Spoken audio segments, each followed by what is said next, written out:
Remember God and the Masters to bless everyone.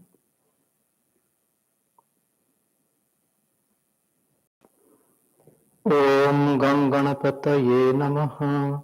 Om Aing Saraswatyai Namaha. Om Gum Gurubhyo Namaha.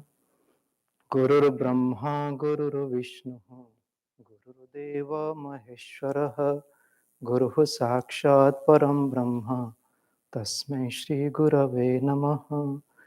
Om Sahana Vavatu Sahanau Bhunaktu Sahaviryam Karvavahe Tejasvi Navadhitamastu Ma Vidvishavahi. Om Shanti Shanti Shanti.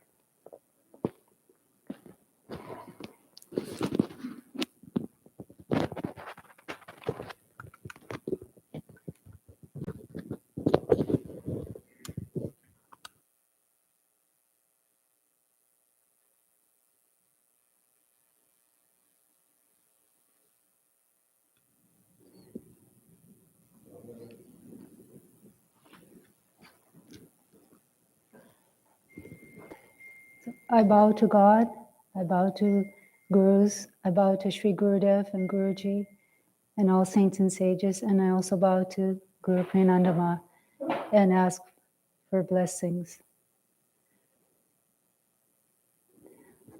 Today, during the satsang, we'll take some time to just talk about Gurupriyanandaji and her life. So various people will speak. There'll be some singing as well. So it is a special day today. It is to really celebrate Gurupriyanandaji. It's her 16th day of leaving this world.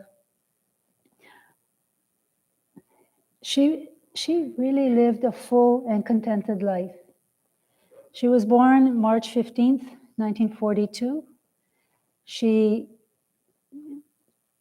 completed her education in chemistry, and she got married to Harinath Bhattina, who later became Swami Gurupriyanandaji. She raised three children, and she was so proud of them. Those of us who spent time with her, we would often hear her talking about her three children. They're Jyotima, Murali, and Srinath. Then they settled in the USA. So if you want more details about her life, she has written this book. So I'll just give a little bit of information, but if you want to know more, it's actually a very fascinating book. You get to learn quite a bit about her. Spiritual life was really important to Gurupriyanandaji. It was, I think, mid-1990s that she got initiated in Kriya Yoga in Chicago area. And from that time, shortly after that, she went to but she went to Florida to see Gurudev. Gurudev was living in a rented house at that time. And also, Guruji happened to be there at that time. And so she was thrilled. Because it was at that time, she writes in this book and has also said that what she did, at that time, she found her mentor, she found her spiritual guide, she found her spiritual teacher, she found the guru she had been searching for, who transformed her life and also changed their family's life. Guruji became the center of their family. I'm sure the family would say that too. Guruji became everything to her. Her entire life was tuned to him and to his words. The priority in her life after meeting Guruji was that she wanted to spread his teachings. She wanted to continue his work, and Guruji was continuing Gurudev's work. So she did the best she could and whenever she could. And she was not one to sit idle, as many of us know, but she was always active. So after being initiated, she started organizing Kriya programs. She organized lectures. I think they were not lectures. She would also have them recorded. She would transcribe them, which was listening to Guruji's words or his teachings, that was her favorite pastime, and transcribing them. So she did all those recording, the transcribing, which she later helped. She would go through them and would start putting together outlines and chapters on the different talks. And so some of the books, I'll not list them all, but some of the earlier books she worked on, and like The Universe Within and Ramakata and various other ones. About 20 books. Oh, 20 books. That's a lot of books. So, and she would do that wherever you went, you would see her. You would see her. She was always listening, and she would, if there was a program, she'd always call and say, "Do you have the recordings? I want to transcribe them."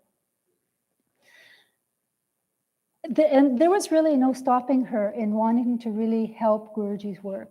She started some of the centers in the Midwest, quite a few of them, I believe, and also various other activities. And she supported the centers in various ways.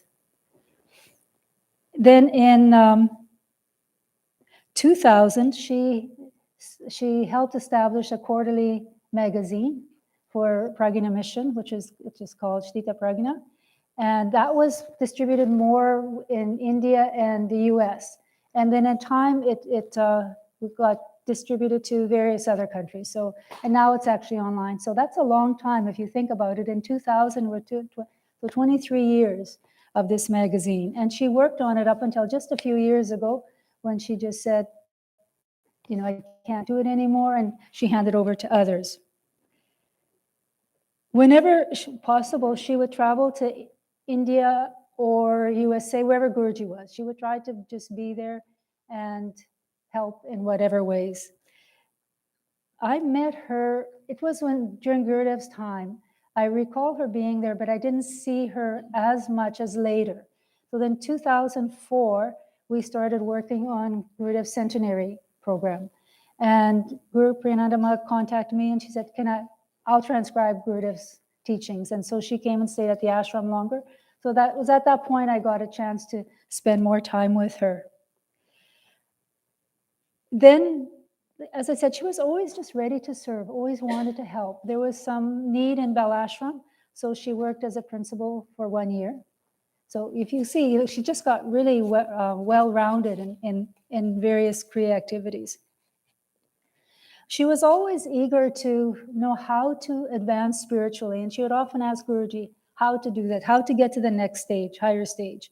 So he told them to start preparing to live a vanaprasthi life, a life of a householder life, and life of seva and sadhana.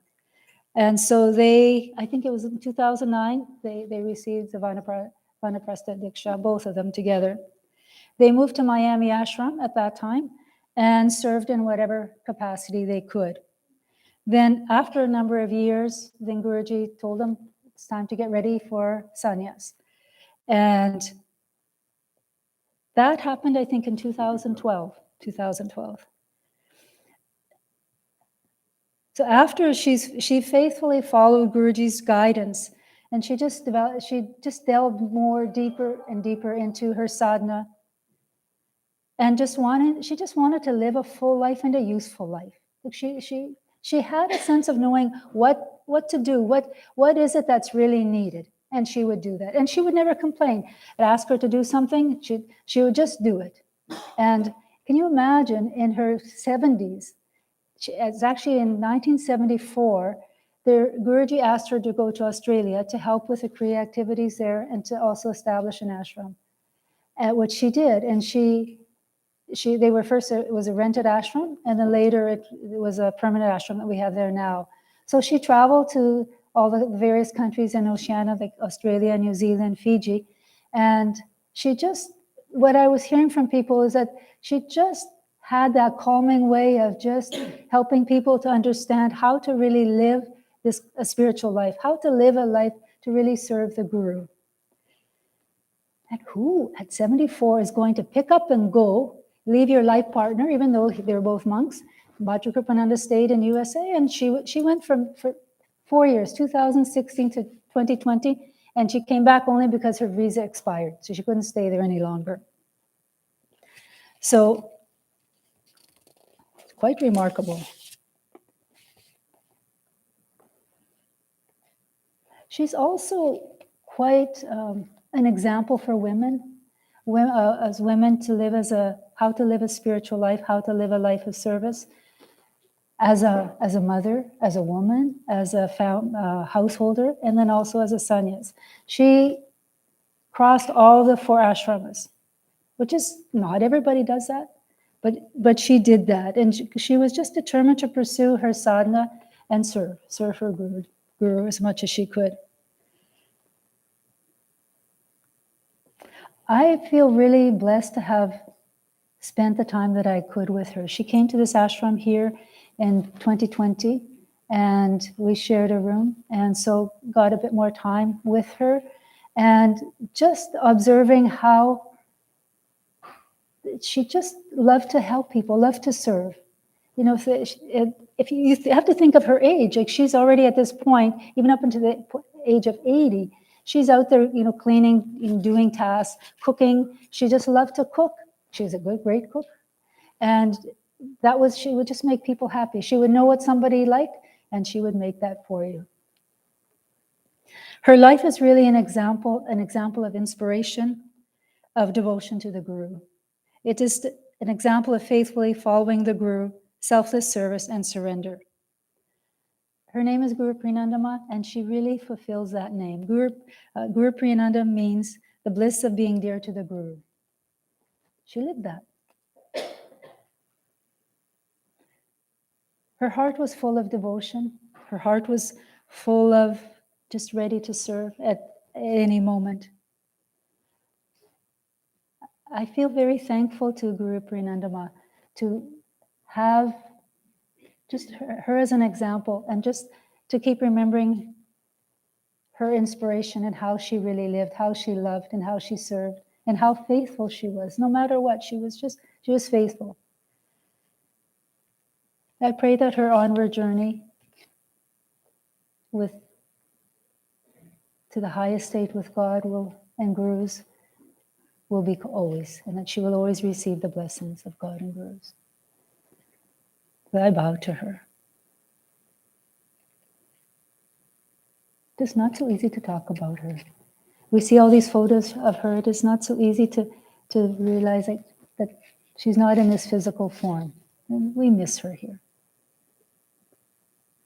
So at this point, Mater Kripananda wants to say a few words. I don't know. She said everything. No much to say, except some secret things. Yes. We want to hear the secret.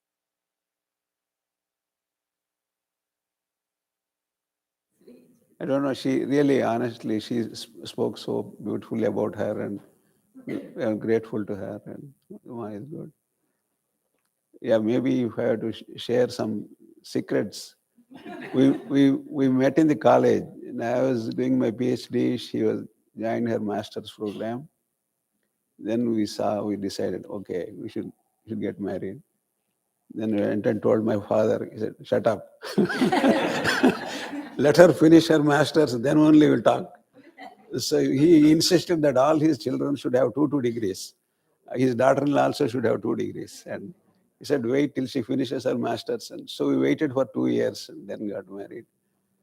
And from that day, it was 1962, so about 60 years ago, we were married. And she was a great support for me. Everything I wanted to do, she was behind me. I said, after my PhD, I said, I'm not going to stay here. I'm going to go away to US. Okay, I'm coming. Just like in the Ramayana, Rama says, I have to go to the forest. Sita says, you're not going alone. I'm going in front of you. She did the same thing. I said, I'm going. Your children will manage, will go. And so we all came in 1967. And she struggled along. In those days, it was horrible life.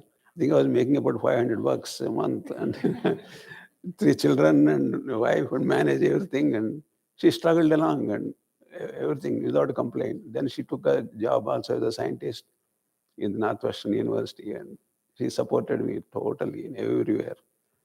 And then Then we went back and forth, and then finally we settled, and then children all working well, and um, then in I think it is 97, we went to Miami to see Gurudev. From Cleveland or Kansas, four of us, five of us went there, and then when we went into the room, they said, Gurudev is not seeing anybody now, wait. So, but then when we came in, we saw Guruji there standing. She was so stunned. That was the day her switch changed. And she said, can you see the light around him? The light, beautiful light around him. She was that day on, from 97, one light on, this light off. She was always thinking about God, Guruji, Guruji, Guruji. And she was so devoted to Guruji and his things, activities, supporting him.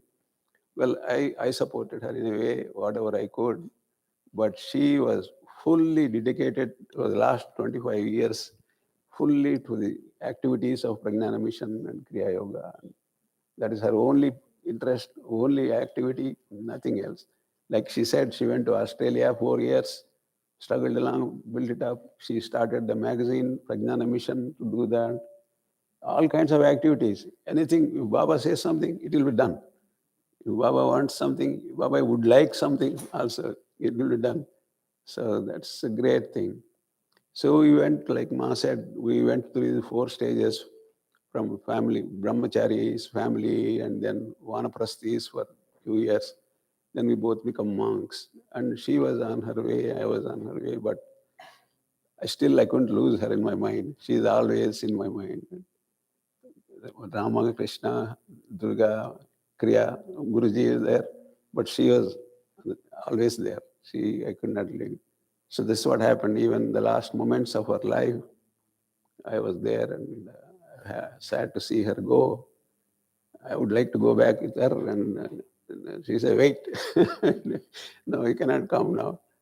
So I still have to do some things. Whatever Baba has for me, I will continue with for her. And so I'm so happy to see all of you, and I've seen most of you before. And yeah, I will still be here. I will be helping you, whatever you need, and with her in our mind. And you also be thankful to her, and just say one prayer for her and for her peaceful journey. And yeah, she is very fortunate to be part of this team, and everybody supporting her, and it will be a great, beautiful. Thank you all.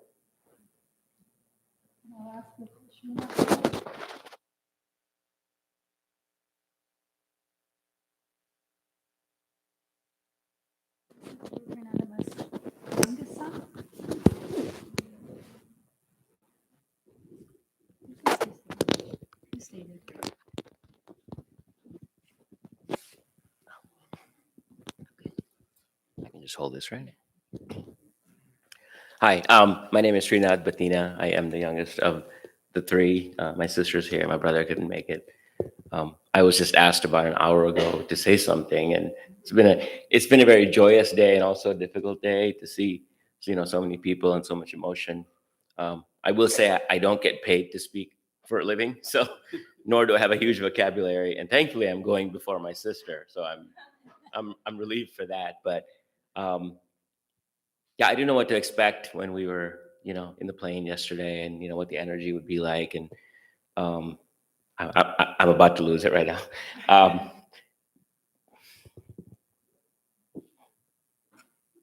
Jyoti, you were right. This is better recorded.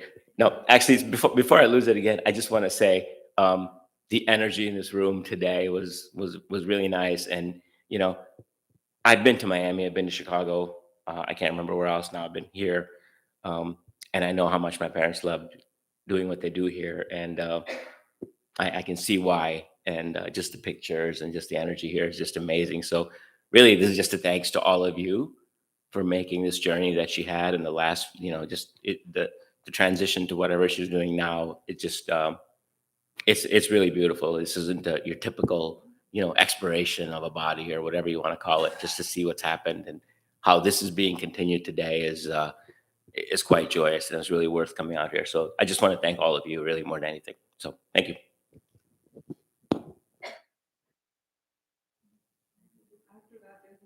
Okay, now we'll wait a little while. We'll wait a bit. So then we'll, Tapasanandaji? Tapasanandaji?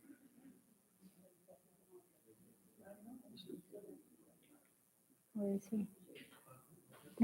No, she wants to go later. Huh? Jyotima, you want to go now or later?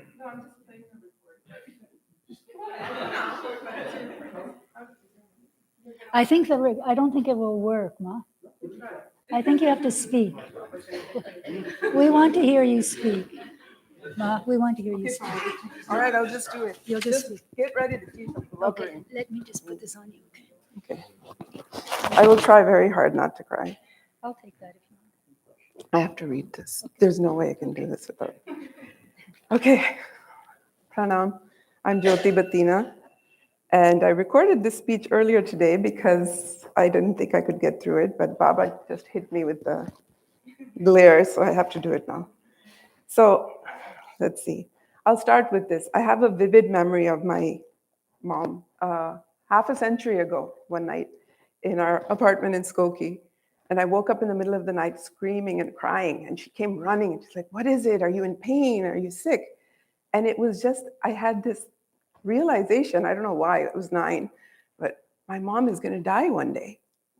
Way back then. And it was a nightmare. I was like, "You're going to die. You're going to leave me." And she laughed and she's like, "Listen, I'm not going anywhere for a long time." And she kept that promise for 50 years, but it wasn't enough. Here we go. Okay, just bear with me. I can get through this. So, yeah, I don't think I want to say this, but okay.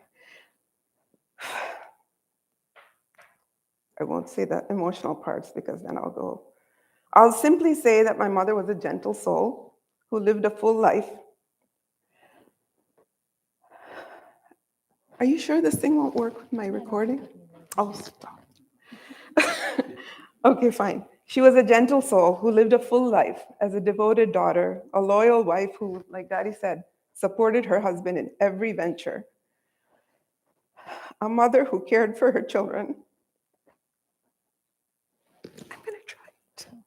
I'm going to try because I wrote this and I want people to hear it. But I'm a mess, as you can see. Anyway, as I'm finding the recording, my ever-devoted husband. I'm very lucky. See, now I can't find it. Thanks, Baba, you made me lose it. I know you do these things. Fine. A mother who cared for her children, rubbing our legs with coconut oil on cold Chicago nights, and a loving grandmother who taught my son the Hanuman Chalisa and played basketball with him after school. She was a college lecturer. She was a scientist and a scholar at Northwestern who did cancer research. She was a realtor who made $1 million sales. And then she poured the last 3 decades into devoted service to God and Guru. And all of it she did with perfection. Here I go again. And with unwavering grace and dignity.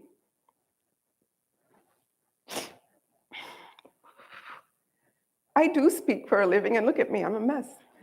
No fanfare, no show. It was just pure dedication for her. As a daughter, I had a close but often contentious relationship with her. Her approach to life was much different than mine. She was a follower of custom and tradition, mindful of social mores, and intent on fulfilling her duties without reproach. I, on the other hand, was brash and outspoken, and frankly, I think a bit too much for her sometimes. I think you witnessed some of our sparring in the ashram. But if there was a battle, she always won. She persisted in her gentle, stubborn way, and I loved her always, despite our different outlooks. We spoke daily, first with phones, then we moved to cordless, then we moved to cell. I mean, it's been years. And then texts, and then WhatsApp. But in spite of everything she accomplished out there in the world, all this stuff you see, the ashrams she helped establish, the service she performed, the classes she conducted. I would sit with her when she was doing her Gita lectures and set up, and I know you helped her too. But despite all that, to me, she was still my dear, nagging, somewhat annoying mummy, whose love and approval I was continuously seeking. And of course, it was never enough. And I'm ashamed to say, Baba, I think you already know this because I said it to you too, that I was actually jealous. I was selfishly jealous of Baba and Kriya Yoga. And how, I felt like he took her away from me, but he didn't. He actually helped her grow so much and helped me in the process. But we would argue and bicker and support each other as mothers and daughters do for nearly 6 decades. Our involvement in Kriya Yoga and our shared love for Baba actually brought us together, closer. And she would constantly send me articles to edit to the point where I would be just like, stop. But she was so persistent. It was Baba's work and I needed to do it. So she would send me the articles for Sthita Prajna and I would send them back. And then we worked on many Kriya projects together, including her beautiful book, which we worked on for a couple of years back and forth on email before we finally sat down one summer in our house in Fresno. And my husband, Ramesh, where are you with the Kleenex? My sweet husband would be bringing us snacks and we'd be sitting at the dining table like, okay, what chapter first? What chapter second? And then the content, some of it was about me and we would argue about that. And I was like, you were not very nice to me. And she'd be like, well, you were so. So anyway, but it was so much fun. We relived all those years together and then coming up with the name. So it was a wonderful time. And then in the last few years, our discussions have centered mainly on how time was running out for all of us. Like I would always be saying that, and she would say, you're right, but we don't have time. Life is too short, and didn't realize how soon that would be, but how we needed to focus on God and liberation. And she would always say, my dad and I both have this intense love for the goddess.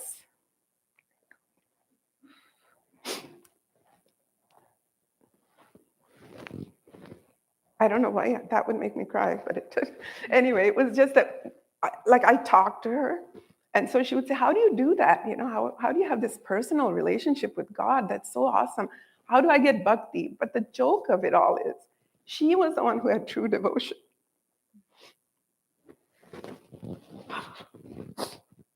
Are we filming this? Oh embarrassing. Okay.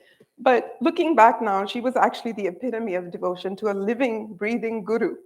For her, that was the path to freedom. And she achieved it. Oh, okay. Thanks, Baba. I was chanting the Guru Gita for the first time this week. First time, I've never read it before, and it struck me as I was reading it, the meaning, how powerful the Guru actually is, and what a direct path he provides to liberation. And Mommy chose that path, and it paid off for her. My son's watching, he must be like, Mommy, stop.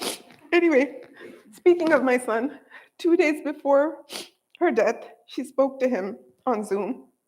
And in many ways, he's a lot wiser beyond his years, which is probably why he's a psychiatrist. But she was like, I need some counseling, Nikki. And we had a Zoom session. And she asked him, what should I expect? Because we knew it was coming. And he told her such a beautiful message. He said, Mama, death is also a blissful experience. Don't fear it, because it's actually one of the most blissful things a human being can experience if you let go, if you surrender. And I think it really helped her. I know it gave me peace after I heard that from him. And then he said, pray, chant, be happy. So we all know what the Gita says, right? That death is merely a casting off of old clothes. I know all the theory. I was telling Baba, I know all the theory. I've read all the books. I get it. The soul is still living. It's only the name and form that's lost. The problem is we're so attached to that name and form. And that's something, but I intend to cherish. Not going to forget. I shouldn't have said that. Okay. I'll stop now.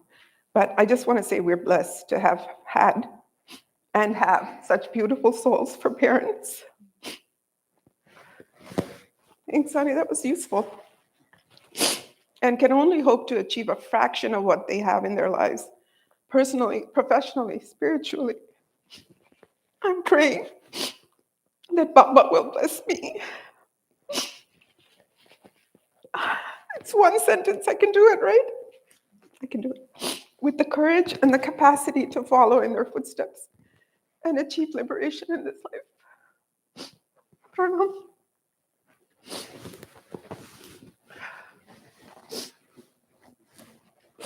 Oh, I'll take it off. Blubbering mess. I'm fine now. Thank you so much. You got your phone? Now, who will go after that?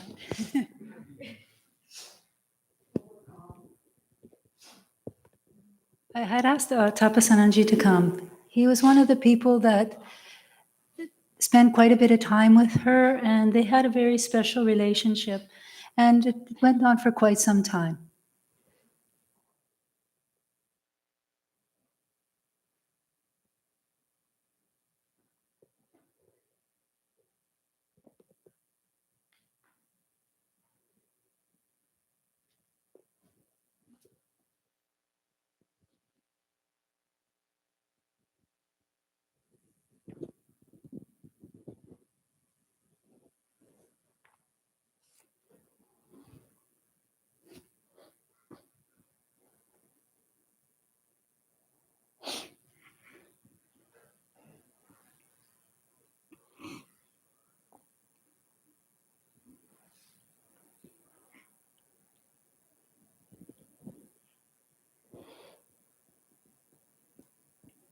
Sorry, nothing is coming.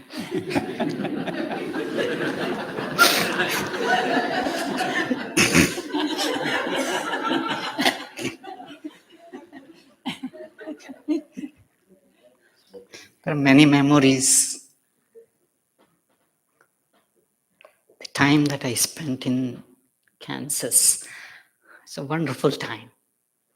I had many mothers, or many parents.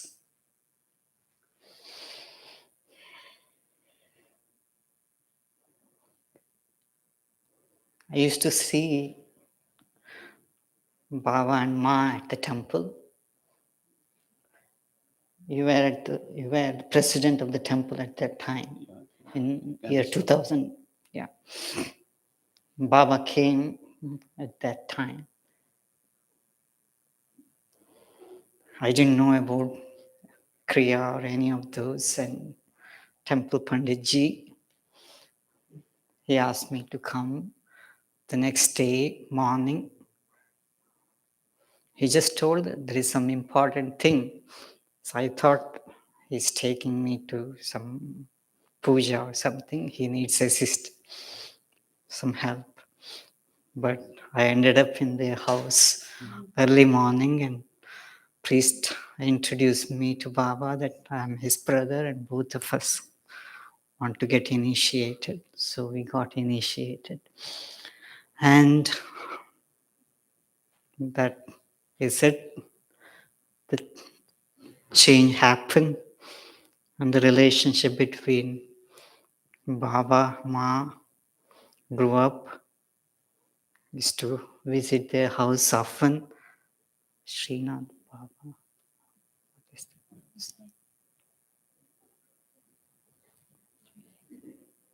Wow. So he used to call sometimes for working on Prajnana Mission website. And Ma was there guiding.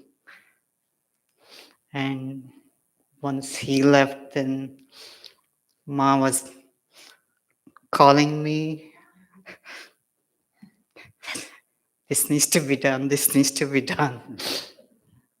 So I could see like how devoted she was. And this is one thing that I feel even after joining ashram. I'm not up to that level of serving Baba. She was so serving. And that devotion, I pray to her to give to me.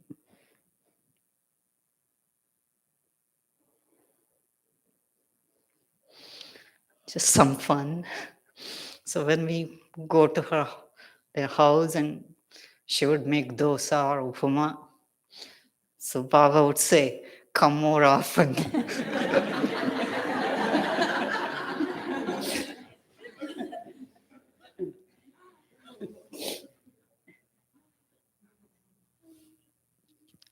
Very joyful days, very inspiring days.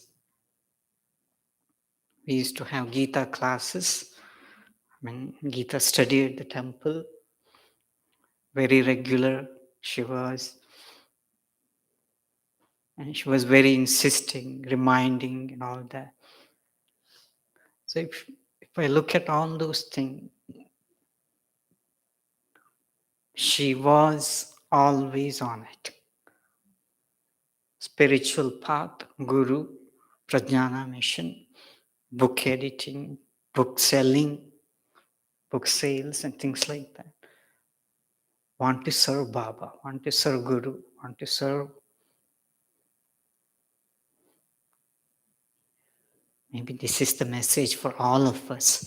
Let us have that desire, inner desire to associate somehow to Baba, somehow to Gurus.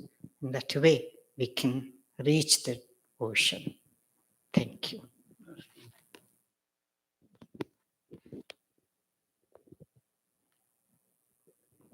Next, I'd like to call Anjana Devi Ma. She was also in Kansas City with Gurupriyanandaji Ma.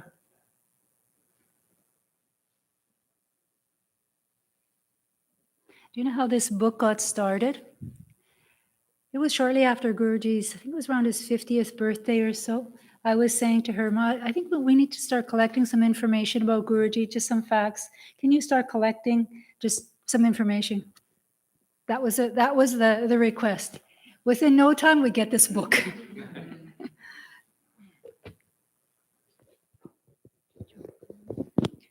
Pranam everyone. I'm glad to be here and I'm glad to be part of the organization of Kriya Yoga.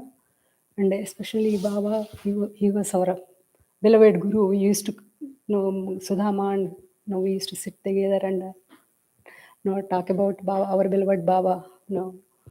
When I first met her in Kansas City, she was coming from Fort Wayne, Indiana. I heard from through Sugunama that she was already organizing Kriya Yoga programs. And we just took initiation in St. Louis and we didn't know what to do. We just got a tape from Durgama and we are practicing Kriya. And we didn't know how to organize a program. So when she came in, she organized the big meeting in Unity Church. And a lot of people came and took initiation that time. About 30 people came and almost 200 people attended the Kriya program for that time, the first time. And then after that, one after another, Kriya programs were being held with Baba coming and spending time with us. Did Ramayana and Mahabharata, talking in the temple. We have beautiful programs, and she used to arrange a meeting in a University of Maduri. Baba used to lecture in religious studies. Now he used to lecture over there. And she's a very devoted person, and she's very loving, and she's my friend and my sister and my mentor. I learned a lot from her through Kriya Yoga organization. I didn't know anything when I took initiation, but I learned through her. So there is a Prajnana mission, there is a Bali Gai, I didn't know any of that. But I learned a lot from her. Whenever we have programs, she gets excited about it, and she used to inspire us, all of us, to be there. And we used to help whatever the way we could. And I'm going to miss her a lot, but she's with me. I know we all love her. Thank you all. Thank you, Ma. Thank you. And Durgama met Gurupriyanandaji, I think it was in the mid-90s, right?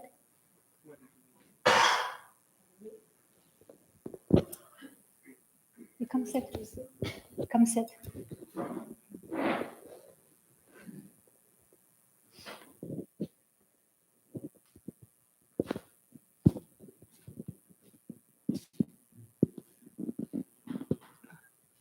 I'll put it on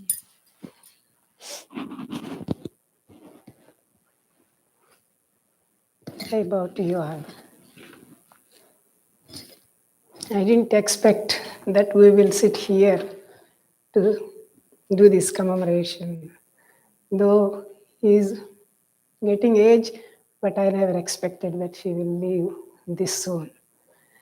When she was leaving Chicago in December, that plan was that to come back in April before Guruji comes. And we were expecting that she got sick.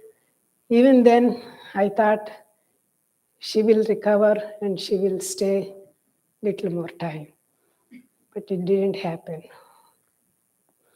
I met her in Chicago when she was Sudha Bhattina and Harinath Bhattina. They were in Chicago. They lived in Chicago. We were doing a lot of service in temples. Through that also we know.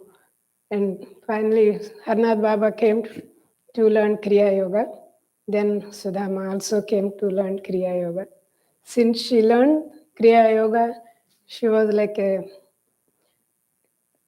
instrument to encourage his family people also to come into Kriya Yoga, and took in charge of taking initiation program in Fort Wayne with her sister's family, and another sister used to live in Ashtabula, and she started there another group. She was like that from the beginning. She wanted to spread Kriya more and more, and she lived her fullest life. She accomplished in all fields of life, family life and spiritual life, as much as she could. She could. And she she has a very good talent in organizing things and leadership qualities. She can organize things very well, and she is very supportive for Kriya Yoga, and she is very committed to Guruji. There is nothing else than Guruji for in her life and Kriya service. All this time she was dedicated to Kriya service and Guruji. And when she left the body also, I feel pain, but I feel again, I keep remembering that Shankaracharya's verse, Punarapi Jananam, Punarapi Maranam, Punarapi Janane Jatare Shainam. Whoever takes birth has to go, and they will come back again through mother's womb again. I am sure, and definitely she will come back and she will live with us. She will be with us. May not be in the old form, but in different form. She will come here and she will do definitely Kriya service, and she will be dedicated to Gurus again. And this is what I can think. And I really have good time whenever we get together in the programs. We were together, we spent time with the same room sharings, and many thoughts we discuss, and many issues of Kriya Yoga and all we all used to discuss. I miss her also. Thank you all. I bow to you all.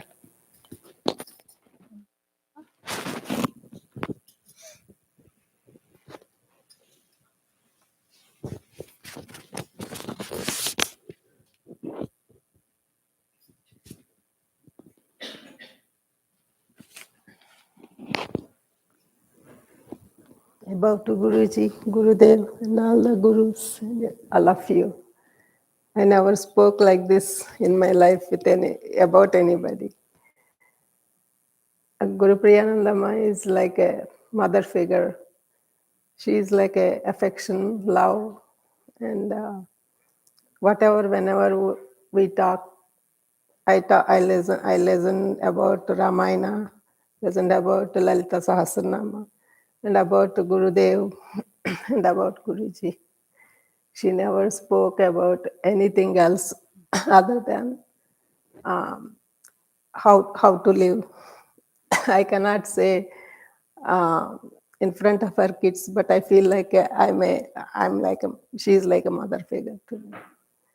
So I learned how to live, what is important in life from her. Jai Guru. Thank you. And Sriman Baba?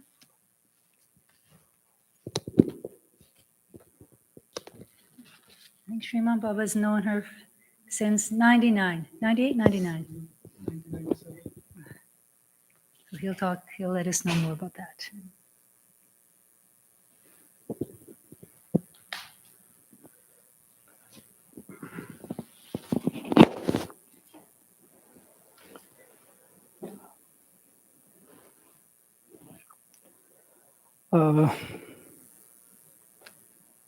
I met first Ma, who I lovingly call Amma Garu, and I learned that word Amma Garu from my son.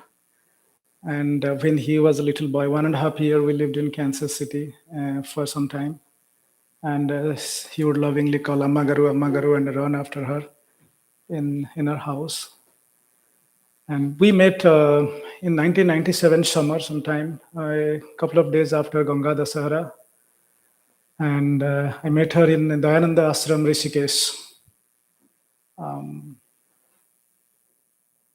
And I saw her lovingly mother nature there, how affectionate, even if I was like a stranger to her. I met her there first time. And then we went on a pilgrimage to Badrinath, Kedarnath, and other places. And all the way along, she never made me realize that I was a stranger. And it continued. I used to live in Jagatpur Ashram for some time, so she used to call.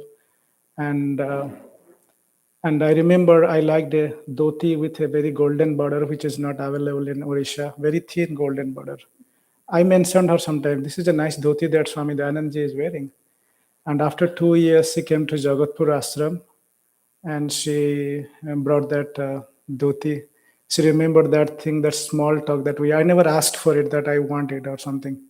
I just mentioned I like it, and she got it. So remembering things before you speak or disclose. So she knew how to read everything. Then the second chapter of our life began when I started living in Kansas City, and the whole thing of Pragyan Mission website started. And the best part of her is she's perfectionist. At the same time, she has this unique quality of bringing method to the madness, and that if everything is in chaos, you have to put the first starting point, and she knew how to do it. Even if I was like expert in my area of technical work, did not know where to start, she put it there. She fed it into my mind, and I started visualizing it. And we did that, many iterations, many things, and she tuned it to perfection until she was happy. And every time we would visit there, they had a children's park in their backyard also. My son would enjoy that. And as Karanta Baba, Swami Tapasyanandaji said, same way, lovingly feed us dosa, idli, and everything. And Baba would say, come often. And one thing I learned from her life, that does not matter how happy, excited she is, or how sad or withdrawn she is, she always maintained the same voice. It's like a straight line always. Very rarely, until like last 2-3 years, I have seen her like outbursting with happiness. When she sees me, I can see that as if she has been waiting for me for like so many years, and she hasn't seen me. I've seen that only lately. Otherwise, she has been very calm, like a straight line all the time, even if she is upset, even if she is like happy. So that I would take from her as my learning. And again, what Swami Tapasyanandaji said, if I could get 1% of her dedication and devotion to Guruji, I would be more than feel blessed in my life. One thing, when I was living with Baba in 91-2 period, I was a college student, and there was a song, a very famous song of Vaikunthanatha Patnaik. Jibana patra mo bharicha kete mote, nodela kichi boli kahibi ki he ao. So Baba liked that song, and when I was humming it, Baba said, if you know that song, then you can write it in my diary. So Baba gave me his personal diary. I wrote it in my own handwriting. And it was in our school textbook, college textbook. I would sing that for her, dedicate that to her. It exactly exemplifies her life and summary. Jivana patramo bharicha kete mote nadela kichi boli kahibi ki he au. জীবন পাত্রম ভরিছ কেতে মতে নদেল কিছু বলি কহিবি কি হে আউ। জীবন প্রিয়তম হরিচ মো ভরম জীবন প্রিয়তম হরিচ মো ভরম তরণী মোর তব সাগরে বহি যাও. So the meaning of this song is Jivana Patra. Life is like a pot to be filled with God's grace, Guru's grace. Bharicha kete mote. You have filled so much with your blessings in the pot of my life. I cannot complain. Nodela kichi boli kahibi ki hau. Can I ever say that you haven't given me anything? Jivana Priyatama, O endearing God, O endearing Guru, my dearest Master. Jivana Priyatama, Haricha Mo Bharama. You have taken away my illusion, which is the greatest thing, which Jyotima also mentioned, that she wanted to do what she loved. So, Jivana Priyatama, Haricha Mo Bharama. Dearest Master has taken away all her illusions. Jivana Priyatama, Haricha Mo Bharama. Tarani Mora Tava Sagare Bohi Jau. Tarani means my boat of my life should cross the river of this life. That was probably the summary of everything that she has done, and she has left for us as a legacy to learn, nourish, think about. Thank you, everyone.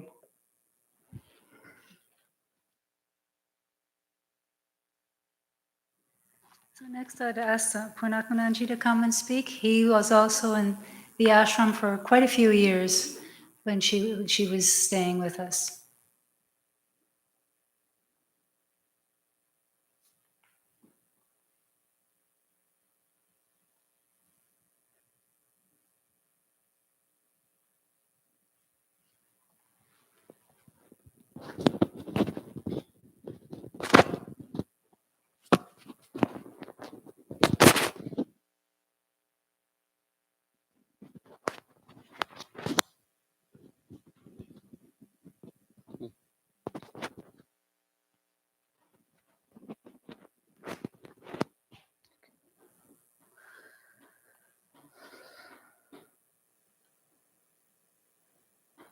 I humbly bow down to Gurupriyanandaji and to Gurupriyanandaji. I think all of the speakers thus far have said everything that I wanted to.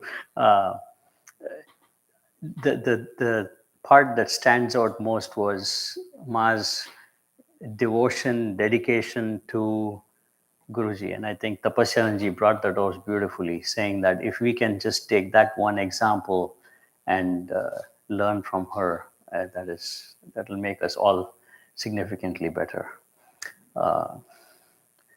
Gurudev came into the US with one of the missions was to spread the message of Kriya. And sure enough, my Gurupriyanandaji basically became an instrument of Gurudev and then eventually Guruji to do exactly that. I think we owe the existence of the Cleveland Center, the Cancer Center to Gurupriyanandaji. And for many of those who know, this, as Sampurnananji just mentioned, Sthita Prajna, this magazine that came out, and this magazine was, not only did she basically put all the words into it and transcribe Guruji's works and spread the message, she was basically funding the whole publication of this and publishing this on her own. Basically, both of them were doing this for us. And this is at a time when internet is hardly there is no Facebook and all this stuff. So this magazine, when it would come, this would become like the thing that you would open and read to see, oh, where is Guruji? Oh, there's some photographs and there's some little stories and stuff like that. So this became like a means of communication for all of us. We are very, very grateful to both Gurupriyanandaji and to Gurupriyanandaji for that fantastic endeavor. And so very, very grateful. And indeed, one of the best things I have to compliment Gurupriyanandaji was about her cooking. Fantastic culinary skills. And so when Gurupriyanandaji and Mathurkamananji joined the Miami ashram, that was the tussle. We were eating absolutely bland food, and here comes the best of food. So on her days of cooking, we said, okay, that was a compromise. On her days of cooking, she would make whatever they wanted, and we enjoyed it. And the rest of the days, it would go back. And then she was, why can't we have all this good food? So, and today, I think all of us got to taste the kurma, of course, without the salt and all the spices in it. But that was her trademark. It was very, very good, and she prepared it so very well. I have fond memories of her kurma also. So I have very little to say, but thank you very much. And I pray to her, and I pray for her onward journey. And I'm sure God and Gurudev and Guruji will help her scale immense heights in the world further out. Thank you. Now would ask Swami Sarvatmananji to come. Swami Sarvatmananda was with Guru Priyanandama for the 4 years, and it wasn't quite 4 years because you came a bit later, but they were in Australia. So she'll tell us about her experiences with her there.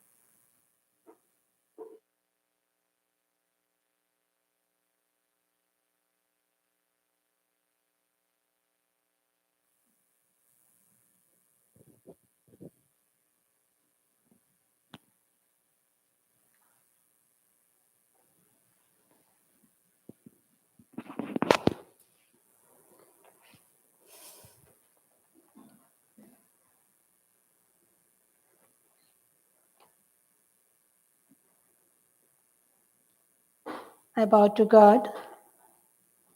I bow to Sri Gurudev and Sri Guruji and seek their blessings. And I bow to our beloved Mother Swami Gurupriyanandaji and seek her blessings also. And I bow to each one of you. Sri Guruji always says that time is flying very fast. As I remember, almost 20 years ago, June 2002, in our first RBTC training course, Residential Brahmachari training course in India, Balighai Ashram, I met Swami Gurupriyanandaji for the first time. We completed beautiful spiritual teaching together, and during the training, 10th of August 2002, all the trainees celebrated our beloved Sri Guruji's holy birthday under her guidance, because she has very much devotion with Sri Guruji, and she guided us and she encouraged us. Can we celebrate Sri Guruji's birthday? And we were just newcomers. We didn't know how to celebrate Guru's birthday. So she guided us, and it was wonderfully blessed day for my life, which I will never forget. And Swami Gurupriyanandaji, very loving, as we heard many Kriyavans and Swamis tell that. She is very loving and caring. I got a good opportunity twice with her loving company. I spent time. First, when I was in Balashram. So in 2008, she joined as an acting principal. And almost 1 year, I spent the time with her, good company, and I learned many things from her. And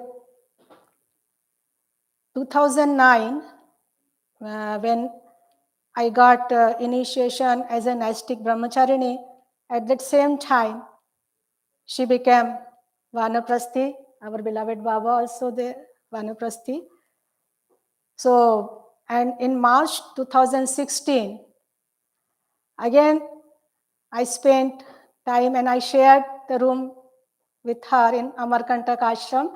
That time, our loving Swami Sampurnananda Mas also, we three shared that room, and that was very beautiful experience for me. And that retreat really, in my life, very wonderful. And March, we attended Amarkantak retreat, and 2016 November, I went to Australia, and almost 3.5 years. November to 2016 from 2020, 22. 2020. I spent with her almost 3.5 years, and I learned many things and very beautiful teachings also. Always she encouraged me to read something, and we traveled together for Kriya programs in Australia and New Zealand centers, and she was very good organizer. Always she wanted to do something for Kriya and Gurujis, as we heard. But one thing she always scared, she always told me that, Sarvatmanandaji, I don't want to die here in Australia. Whenever she got a little bit sick, she said, oh, I want to go to the USA. I want to go to the USA. Just like a child, she was crying sometimes. I want to go. I want to go. I have to leave Australia now. So I said, Mom, don't worry. You will not die here. So finally, she, in June 11th, I think, 2020, she left Australia and she came back to the USA, and she was very loving. And we heard that she loved cook and feed people, always. Whenever in Australia ashram, people came, Kriyavans came, she loved to cook for them. And I remember her mung dosa and coconut chutney. And last time when I went Austin, our center leader Mahesh Baba's house, that time program. So Rajani ma'am made mung dosa. So I remember I told her that you remind me the Gurupriyanandaji.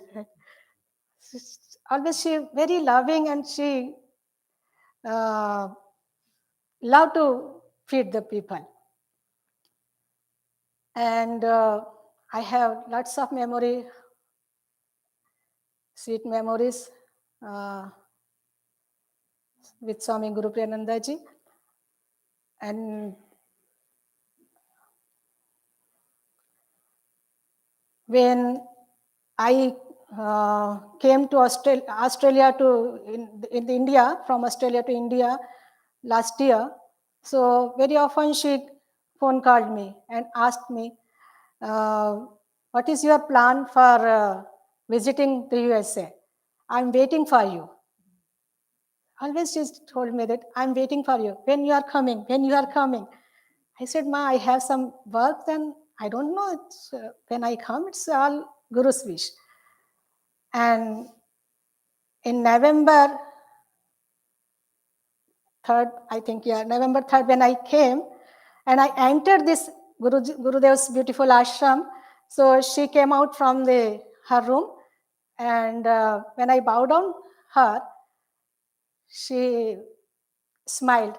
She smiled and told me, so finally you came. So I bowed down and I said, Ma, please bless me.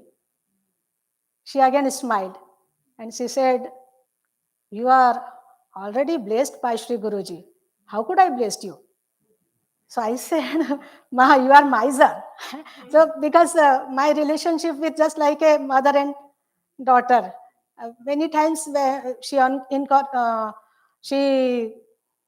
inspired me, and sometimes I felt that she's like my mother. So I said, Ma, you are miser.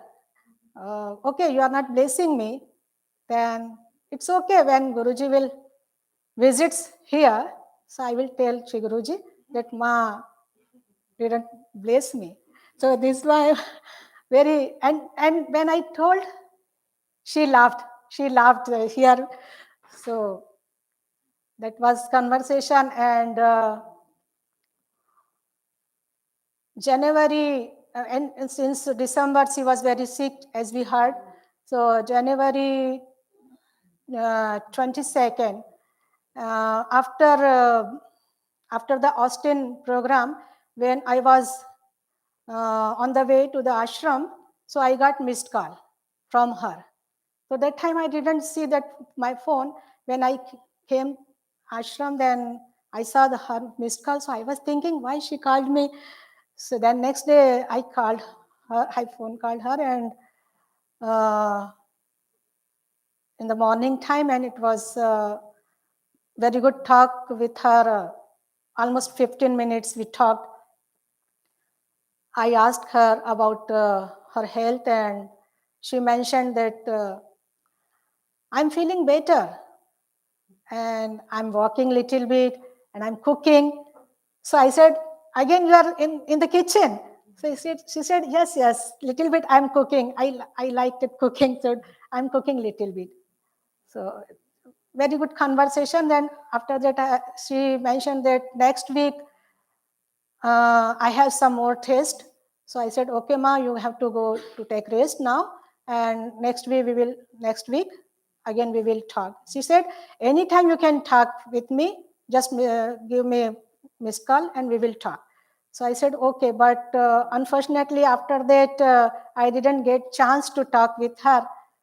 And 24th of March, when I was chanting with her in the morning, so I got the message that while remembering the garden masters, she took her last breath peacefully. So I was a little bit shocked. I was just chanting, doing the japa for her, and few seconds, my mind just like I can't say, I don't have any word to say, and many memories, sweet memories I have with Swami Gurupriyanandaji. For the last few days, all the memories about her have been floating in my mind. So I just pray to her, and that she didn't bless me. Now she can bless me, so I can do my Guru Seva, Guru Swas, and like her, I will dedicate my life for Guru's work, and nothing to say more. I just want to pray for her, and I, from core of my heart, I pay homage for her. Om Tat Sat.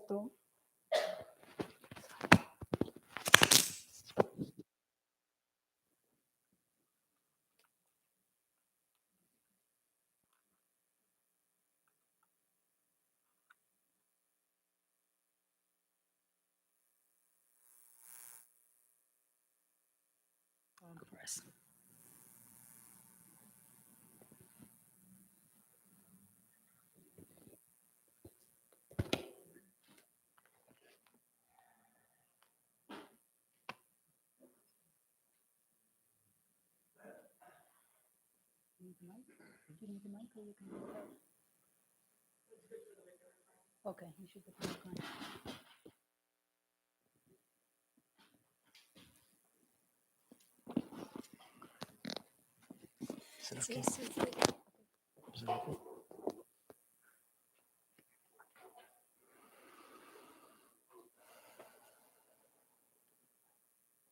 Bowing to Swami Gurupriyananda, to Guruji, to all the masters, and to you all.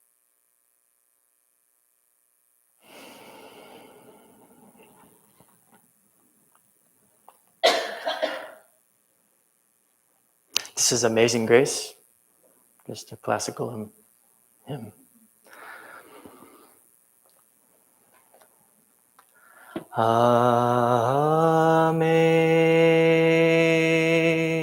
Amazing grace, how sweet the sound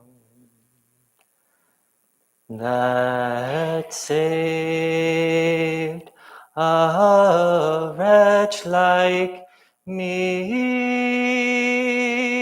I once was lost, but now am found. Was blind, but now I see. 'Twas grace that taught my heart to fear, and grace my fear relieved. How precious did that grace appear, the hour I first believed. When we've been here 10,000 years, bright shining as the sun, we've no less days to sing God's praise than when we first began. Through many dangers, toils, and snares, I have already come. This grace has brought me safe thus far, and grace will lead me home. Amazing grace, how sweet the sound that saved a wretch like me. I once was lost, but now am found. was blind, but now I see.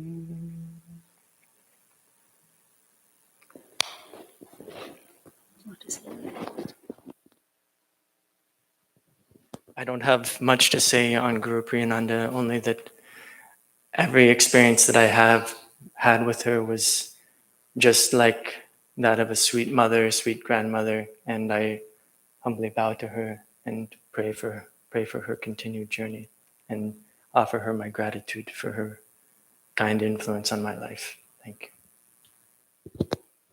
So now we'll hear from the other mothers at Temple of Compassion. We'll start with Guru Priyananda.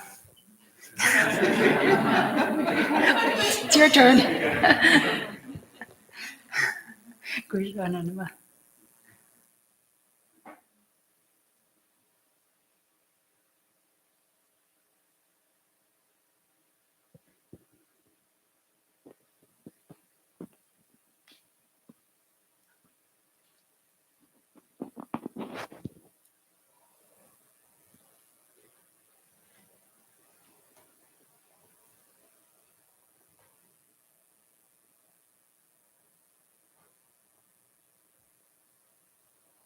I bow to my beloved Sri Guruji. I bow to all Guru preceptors.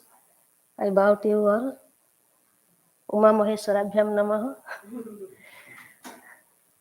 So when I met Gurupriyananda, it was in Balighai Ashram, Hariharananda Gurukulam.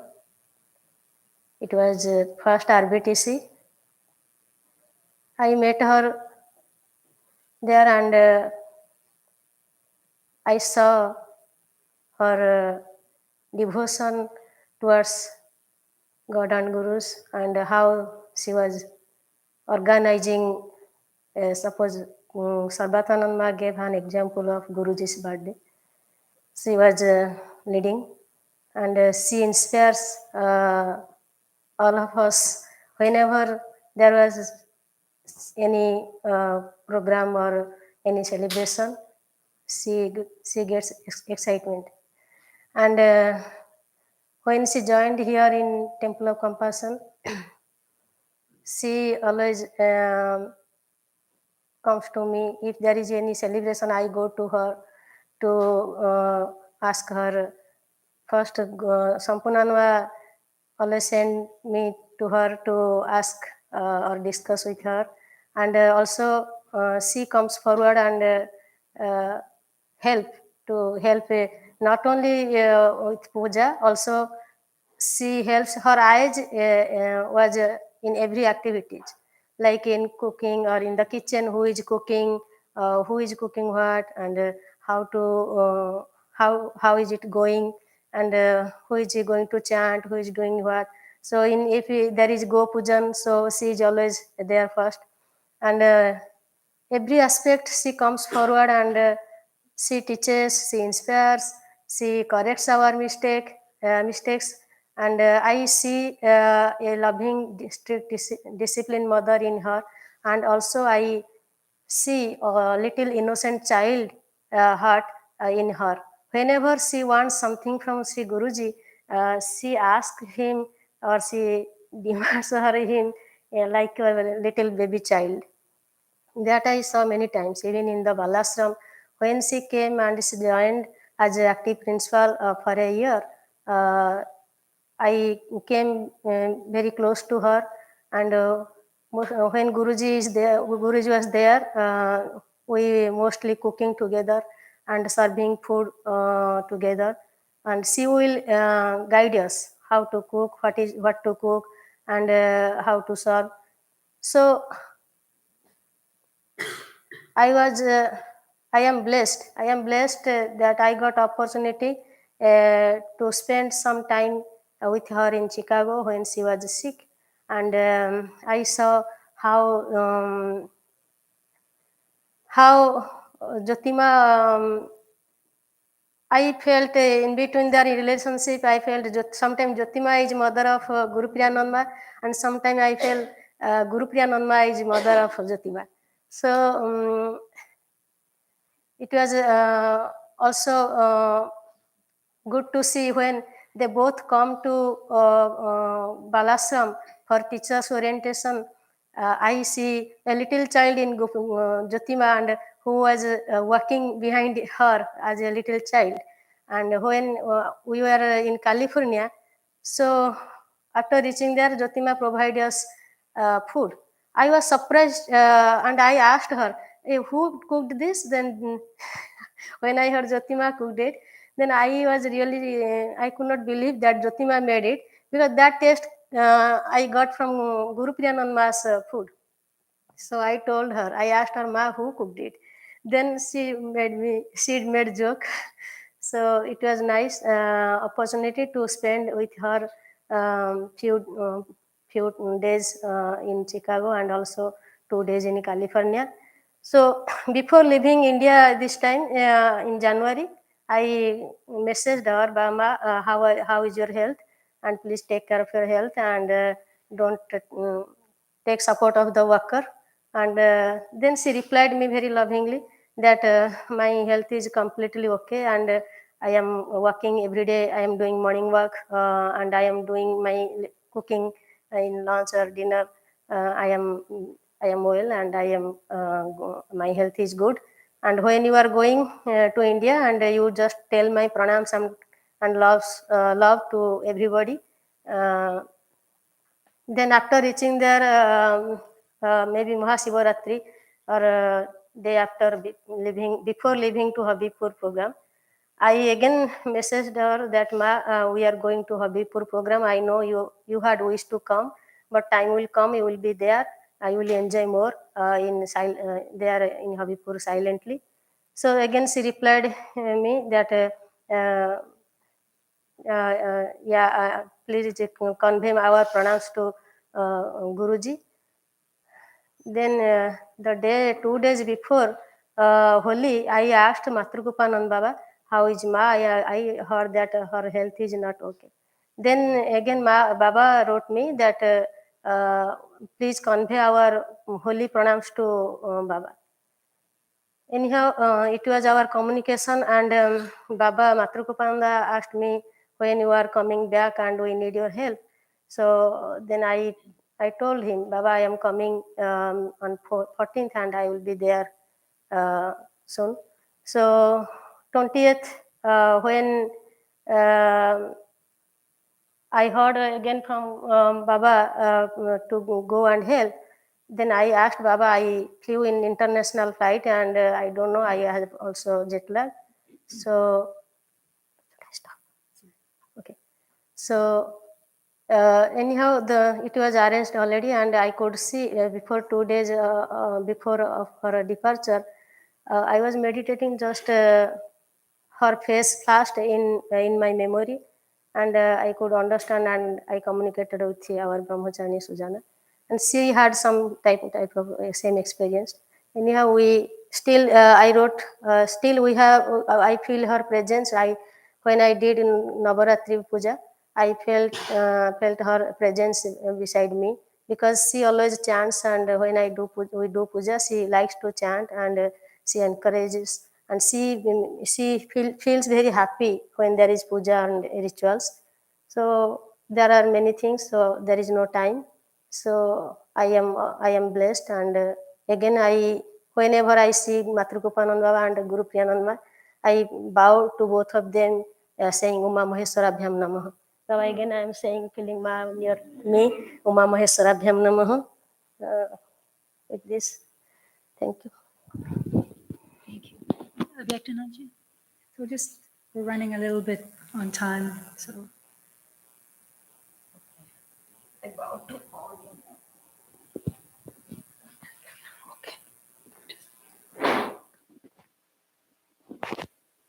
I bow to Gurudev and Gurujan. I bow to you all. Actually, this is the great opportunity for me to pay my gratitude to Gurupriyanandaji. Because when beginning, she was coming to Jagatpur Ashram, means like Simon Baba told, that time when she was coming from reaching into Jagatpur Ashram, I was accompanying with her wherever we are going. wherever Guruji used to go, we used to go everywhere. And what she will do, she will write email to me. And at the time I was working in government sector, so I was a little liberal, little free was there. So what we'll do, if she is reaching in the airport, she is coming, then they will come to my office with the car, and then I will tell my boss that some guest came, I have to go. Then I used to go to Jagatpur ashram with them. From there, wherever I used to go with them in the car. So really, this is I got a very good opportunity with her, how to discuss with about spirituality and the devotion for her to Gurudev and Guruji. So very good time I have spent, maybe many years I have spent with her, and also Baba. And because I'm grateful to them, because at that time I was working, at that time because ashram, and in the meantime my job, and in the meantime my own activities, I was really like a horse. I was riding bicycle like a horse, and I was working like a horse.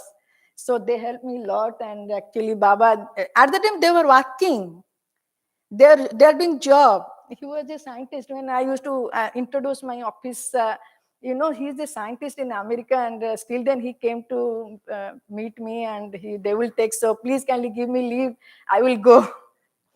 So I was going with them everywhere, wherever we are going, mostly in any monk's ashram or wherever, many places we had been with together.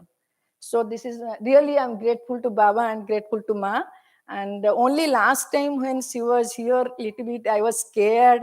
I was not able to communicate with her, because sometimes my voice is louder, I may give pain to her.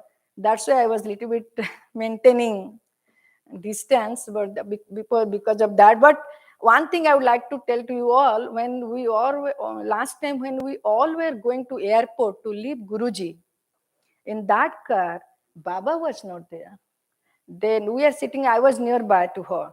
And all the time she was unmindful. I asked her, what happened? Because she used to be very happy. When Guruji is there, means she is very happy. But I asked her again and again, what happened? What happened, Ma? Tell me if you have pain. But she was waiting for Baba. When we get down from airport, from the car, she was actually she was as if she is not aware about Guruji. She wants Baba. So we went with back. We run behind Guruji. So we all run behind Guruji. But when she was waiting for him, when she saw him, then only both of them they came. I was just running, and I was asking Sudatmananji, where are they? Where are they? Because I was concerned about Ma. She was not able to work. So that was the great inspiration for me. After coming also ashram, I told them that Gurupriyanandaji was like this. And the last meet is, she was near this gate. Why I'm sharing with you all, this is the great memory.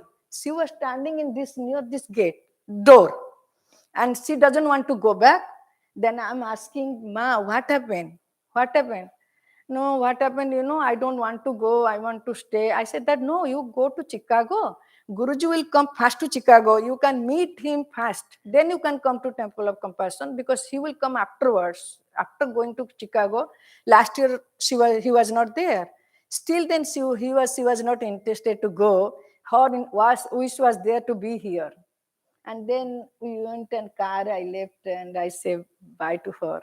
So that was my last meet. So I have learned a lot of things from her. So I pay my gratitude to Ma, and also in the meantime, Baba. Thank you very much. Also thankful to Jyoti Didi, because many things she told about her. Thank you. Shodashi.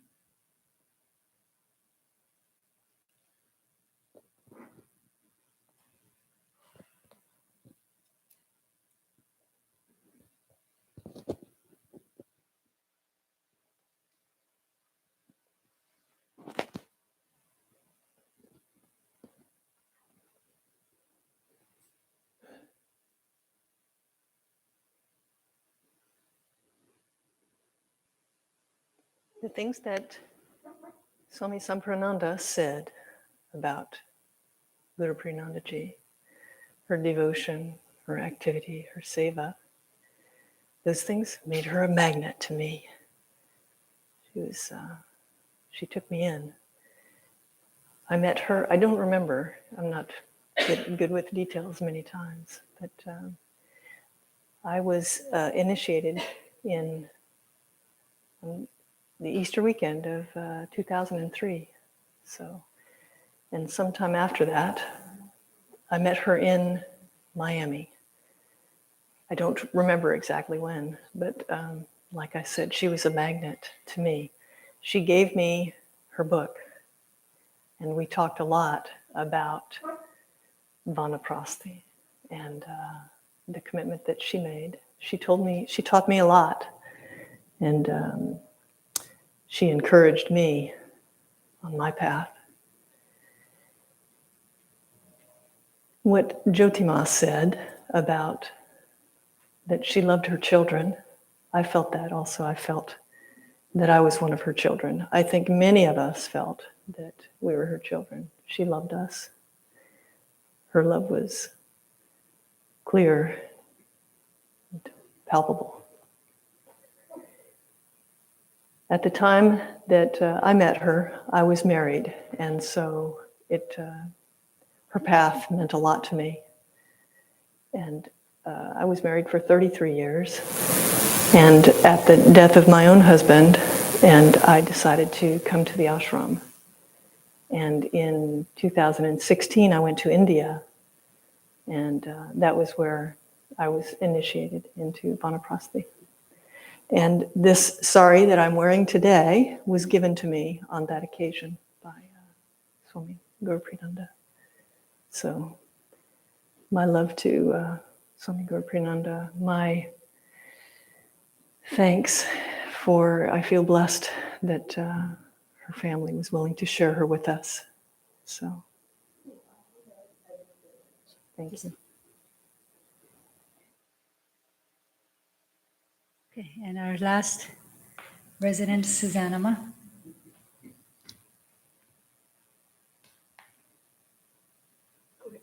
going to say really quickly. Very quickly. Okay. So I feel like everything's been said, and just one kind of funny memory that came to my mind is that when she first came here to Texas, in the meditation hall in the main house, I remember I was meditating and she was meditating next to me, and then I just like happened to turn and she was doing the boat posture, and I was like, whoa, I want to be able to do that in 50 years. And I was very impressed by her. And it was just really memorable and spoke to me about her commitment. Now we'll hear from Ramesh Baba. He's going to play some music for Gurupriyanandaji.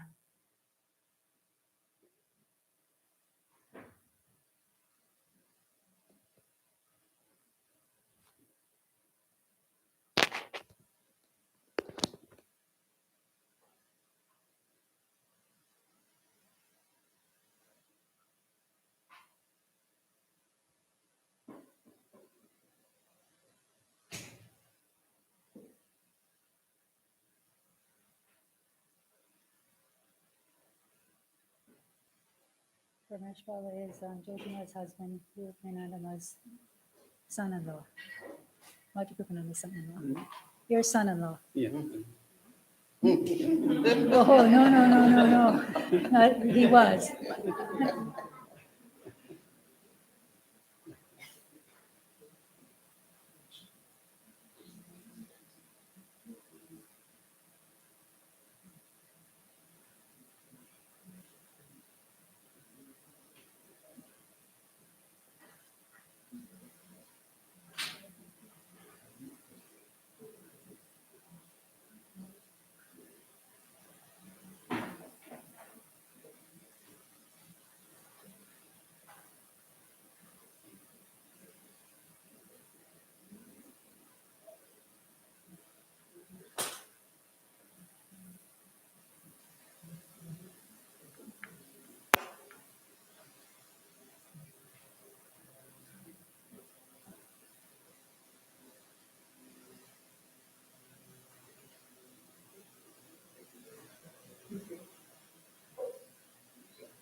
Test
1, 2, 3.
सबका स्वामी,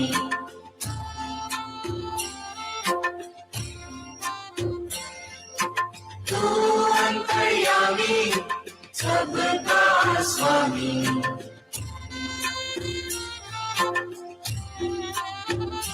हे राम, हे राम, हे राम, हे राम।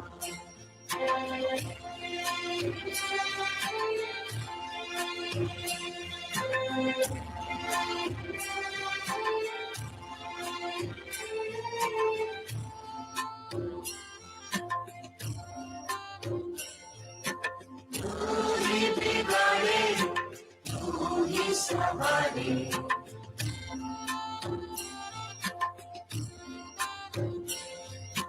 तू ही बिगाड़े, तू ही संभाले,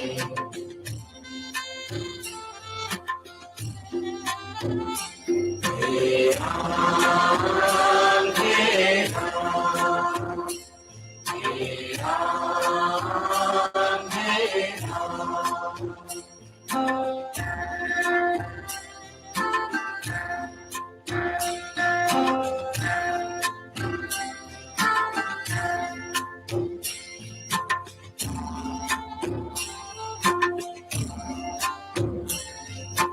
तू ही जगदाता, विश्व विधाता,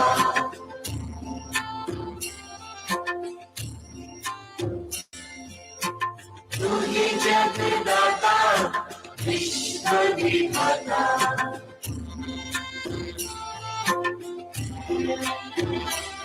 हे राम, हे राम, हे राम, हे राम, हे राम, हे राम, हे राम, हे Ram.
Let us pray to God and Sri Gurudev.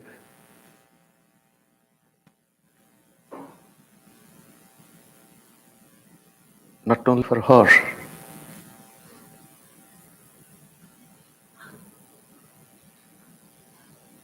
also to bless all of us through her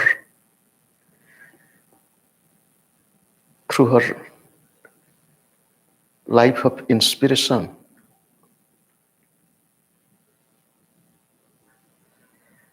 Om Sahana Bhavatu Sahano Bhunattu Sahaviryam Karavavahai Tejasvina Vadhitamastu Ma Vidvishavahai. Om Shantihi Shantihi Shantihi.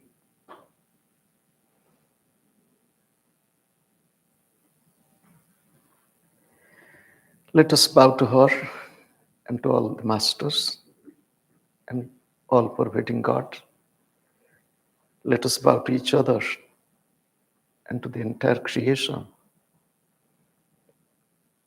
Om Amen.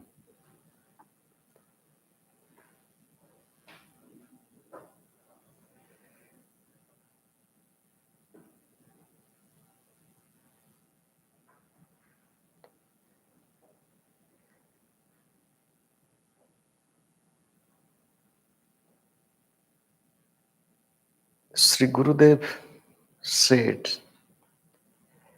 Janmile marite habe, in Bengali, Janmile marite habe, amar ke kotha kabe, chirasthir kabe nir, haire jiban na de.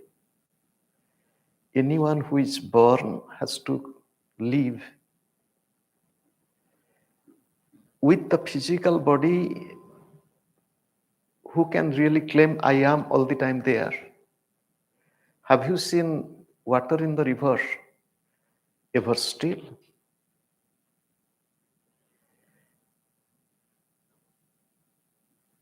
Then Gurudev sang, again in Bengali, Mrityu Nadir এপার ওপার দাঁড়িয়ে আমি এপারে ওপার বারতা কে জানে তার কে বলতে পারি সেপারে Life is like a river. We are standing on this side. The other side, what is happening? How many of us we know?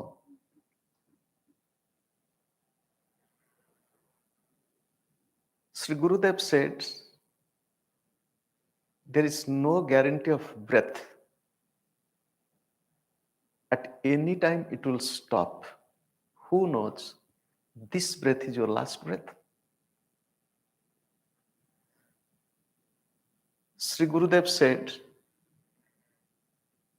every breath so that you will be liberated. Every breath. Because if you love, then last breath you will also love.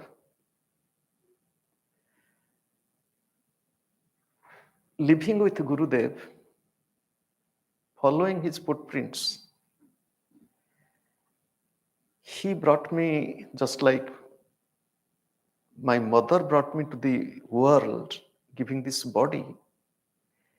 Gurudev brought me to this world,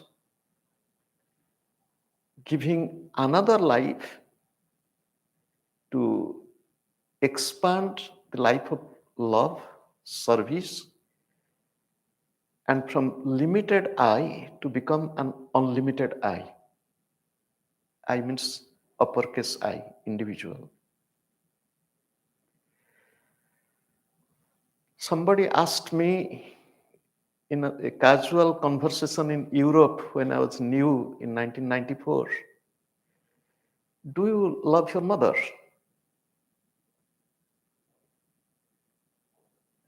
I asked them, why?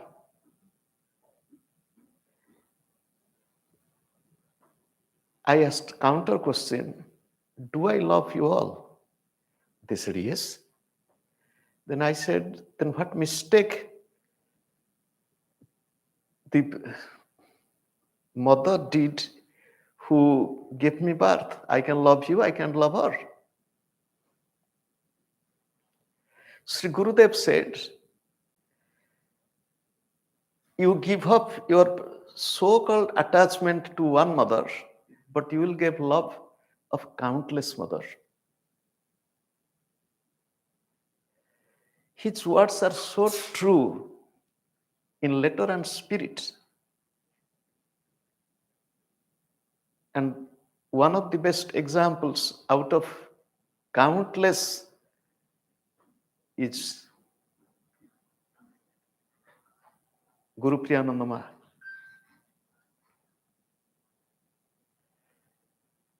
We have already heard about her from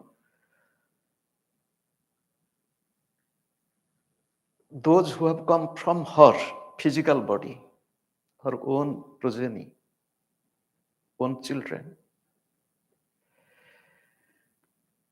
From the one who lived with him, lived with her over 60 years and passing through, as they told, 3 stages of life together. Before marriage, 1 stage, after marriage, 3 stages.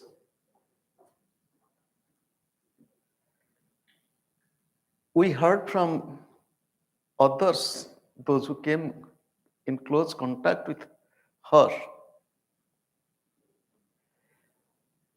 It was 1996, October, when we met each other. It was very silent meeting. During those days, I was not talking so much, more quiet. And that meeting to me was not the first meeting. To me, we have connection over lives. That is why the bond became so strong.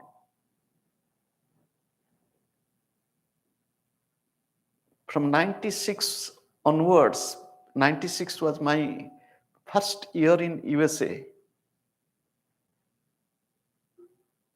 And 96 April, my first coming to USA, and I saw Durga Ma. 1996 October, Sudhama, our Gurupriyanandaji. And this journey, the journey together, it is said by the masters that everybody's life is a stream. Although it is a stream, many times the stream cannot ultimately meet the ocean. Many times they lose their way, they dry up. Sometimes the stream ends up in the desert. But that stream which is connected with a bigger stream, ultimately goes to the ocean.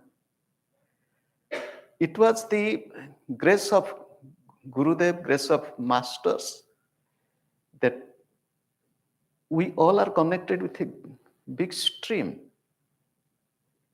Only to maintain that connection, it is there. 1996 and 2023, it is more than 26, 27, closer to 27 years. It is just like a flash, but it appears also like a big span of time of many memories, many events, and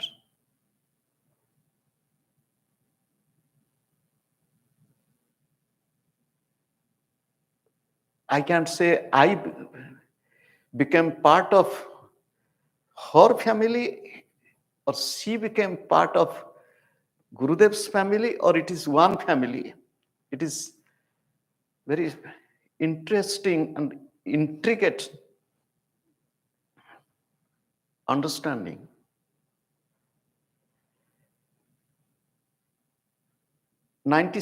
October 96 December in Cleveland, Detroit, the first Kriya program in Detroit. They came from Cleveland to participate in the program.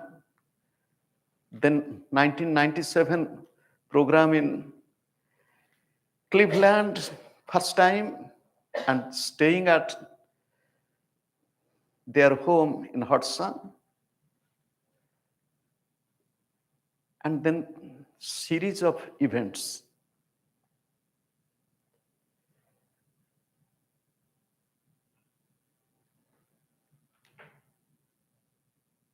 We read, as you heard today, Jyotima said about Guru Gita. I tell her Durga Devi. And it is true. Guru Gita is the conversation, dialogue between Lord Shiva and Mother Parvati.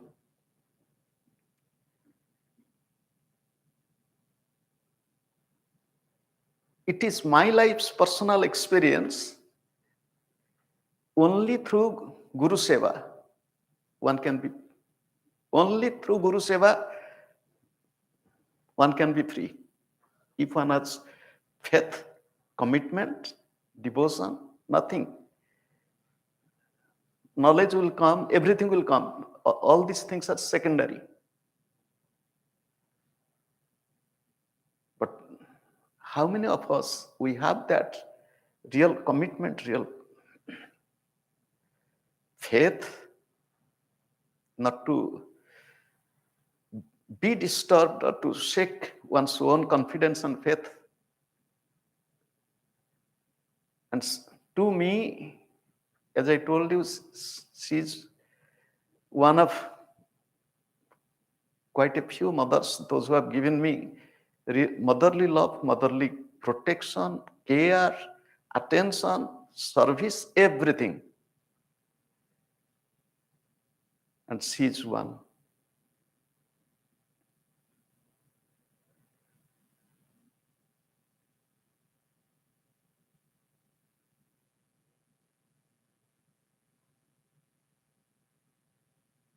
Coming from India, beginning my journey as a teacher in Europe, then coming to USA. In Europe, I didn't say almost any Indian face in Kriya programs, except one face that was in Germany. One person. When I came to USA, it was so nice. My first program in New York City with Gurudev, and quite a few Indian faces. I was really inwardly feeling so good. And then traveling from 96, Thanksgiving weekend onwards until now. And during early years in USA, quite a good period of time in Midwest, whether it is Chicago, Cincinnati, Detroit, Cleveland, and as you heard from others, Gurupriyanandaji, she known people wherever possible. She never kept any stone unturned, encouraging them and encouraging them to host me, to host Kriya program. She herself would go to that place with the flyers and everything, what is to be done. And just to tell you, when we went to Fort Wayne, the talk in the church, countable few came for initiation. And she told we should have Gita talk and in the house of her sister. And after the first Gita talk, the next day, 35 people signed up for initiation from Gita talk, not from Kriya Yoga talk. That is how she wanted to do temple talks also, which in Chicago we did, but temple talks in Cleveland and temple talks in Kansas City were so successful. And in Kansas City, it was 7 or 9 days on the Ramayana. Every day. So as you heard, she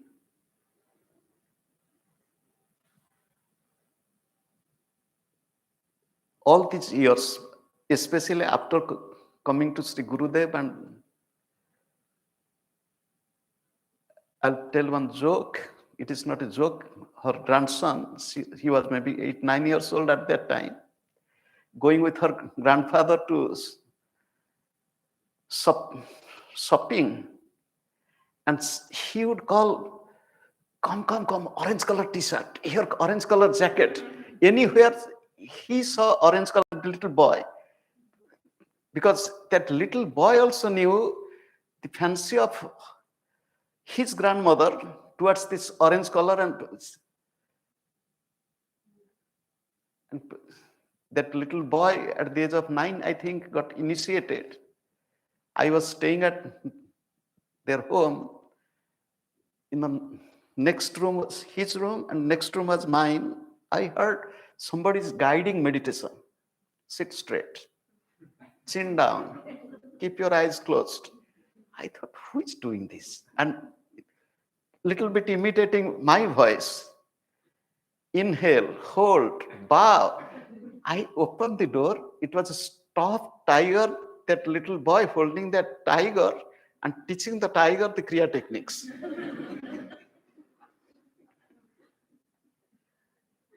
Our Kriya program is mostly family programs. It is not,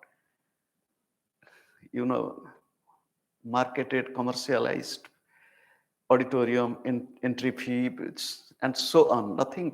Sometimes I made a little bit humorous remark. Our Kriya program is more basement program in different disciples' home. And in our Kriya family also, householder teachers.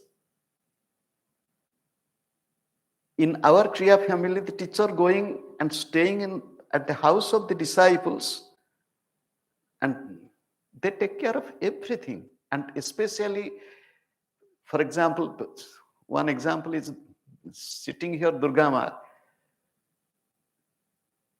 hosting the teacher, program at the home, program in public places, cooking food, not only for the one person or one teacher or the disciples, those who come, for them also.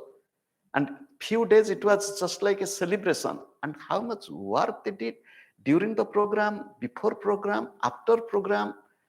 And the unique example of Gurupriyanandaji, she really was committed in the beginning when we did not have too much of publishing activities, and she wanted to do it. And another thing she did, first our Kriya retreats, regional Kriya retreats were started from Cleveland. And then we planned in Midwest to go to different centers, whether it is Cincinnati, St. Louis, Chicago, elsewhere. Then later on Kansas City, but it was started from Cleveland. Then we started with a theme, and later on that theme brought into book form. The first book was Yoga Pathway to Divine from Kriya Retreat. The second book was The Universe Within. So all these books, if you think of the organizing the retreat, and recording, transcribing, editing, and this was from one family first. Yes, now we have more to help, and it was she. However, as I told, she's my mother. She was very close to the family where I was born.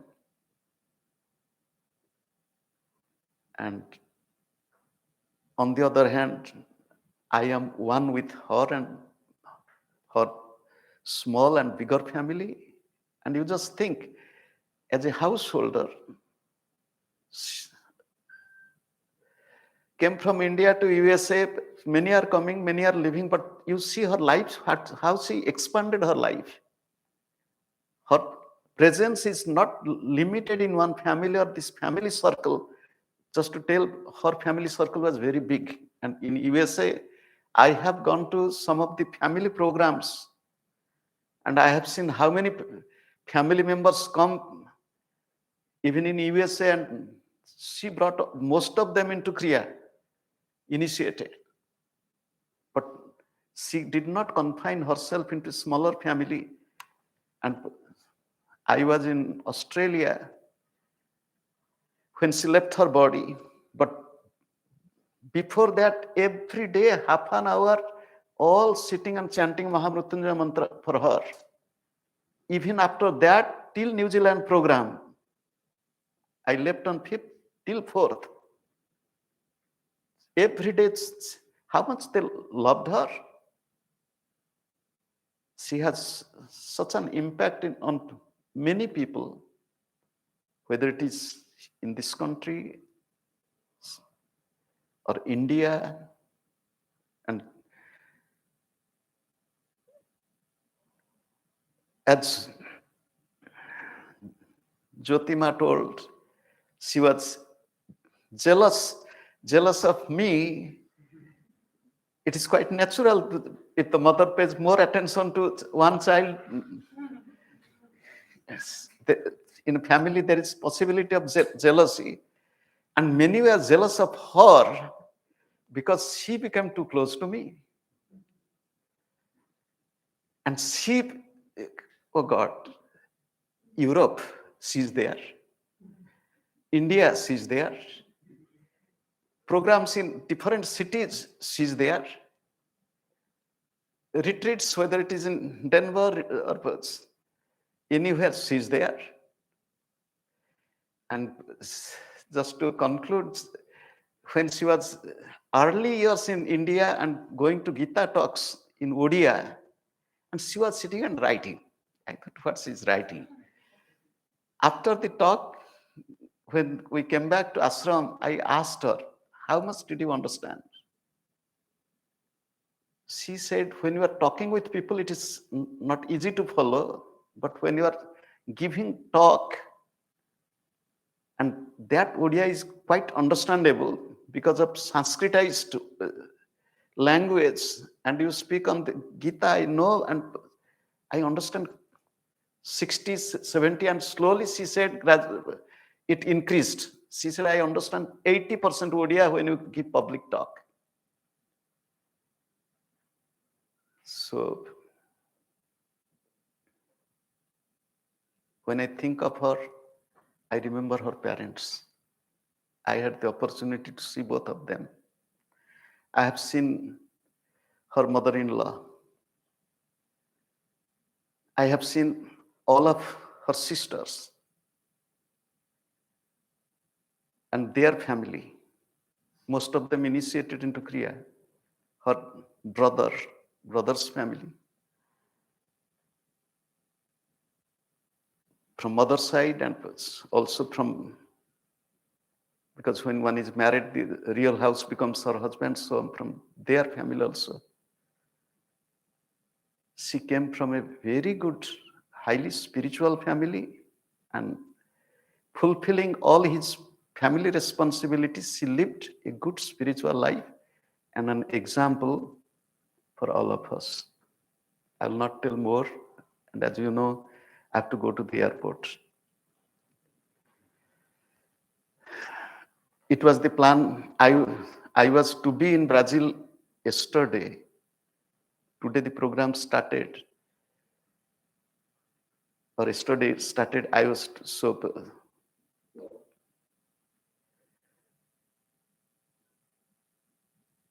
what to do?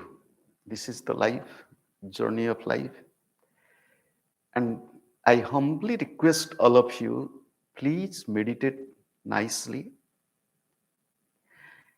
Examples in our front, how to live. And she is a good example as a householder. She is a good example to how to live spiritual life even after your children are a little bit grown up. And how to live not only for family, but also for society, for your own sadhana, and ultimately for God and God's creation.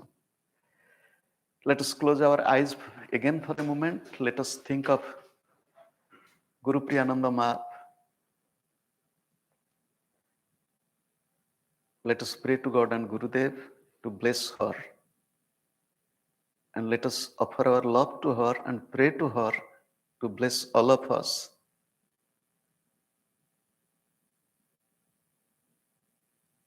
Om Purnamadaha Purnamidam Purnat Purnamudachyate Purnasya Purnamadaya Purnam Eva Avashishyate.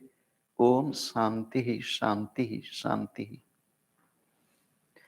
I bow to her, bow to all the masters. I bow to God and the entire creation, which includes all of you. My love to, my heartfelt love to Leslie Ma. I'm not praising her in her presence.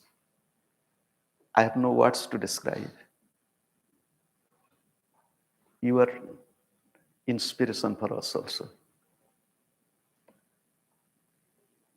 To me, the hands that serves, it's much holier than the hand that does puja. The hands that serves is much holier than the mouth that chants mantras. The hands that serves is much holier than, to me, any other way of sadhana. Through that one gets real purity in the heart through serving hands. It brings less ego, more humility, and feeling oneness. And especially when we practice Kriya to live in the presence of God, real presence of God, we can feel when somebody is in need, in sickness especially, and if we can serve. God bless all of us. Thank you all. I'm late a few minutes.